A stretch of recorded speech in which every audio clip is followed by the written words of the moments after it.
Mais dans cette fête, on dit qu'il y avait 6 vases. Mais ma Bible me déclare que ceci. Jésus va dire aux disciples ou aux serviteurs, je préfère dire les serviteurs, remplissez le vase jusqu'au bord parce qu'il y a un miracle que Jésus veut faire. Jésus va dire, remplissez au bord, le verset qui suit, épuisez maintenant.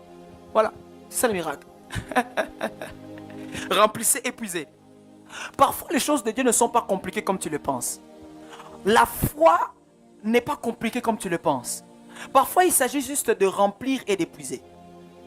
Parfois, il s'agit juste de remplir le vase et de puiser l'eau qui est dans le vase.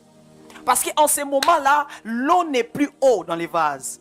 En ce moment-là, l'eau est devenue le vin dans les vases. Oh mon Dieu. Il s'agit juste de puiser parce que Jésus a tout fait. Il s'agit juste de prendre parce qu'il ne s'agit plus de l'eau de la purification, mais il s'agit du sang de la rédemption. Aïe, aïe, aïe, aïe. Parce que l'eau qui était dans les vases rappelait la purification. Mais le vin qui est l'image du sang qui est dans les vases rappelle notre rédemption, rappelle le salut, rappelle que Jésus nous a sauvés. Jésus nous a secourus. Nous rappelle que le sang de Jésus a coulé à la croix pour moi et toi. Nous rappelle que nous ne sommes plus condamnés. C'est pour cela, nous n'avons plus besoin de tout le temps ou de croire que nous devons nous purifier. Comment? Parce que le sang de Jésus nous a déjà purifiés. Je n'ai plus besoin de me purifier pour aller au ciel. Mais le fait que j'ai cru en Jésus, c'est son sang qui me qualifie pour le ciel. C'est le nom de Jésus, c'est le travail salvatrice de Jésus à la croix qui me qualifie pour le ciel.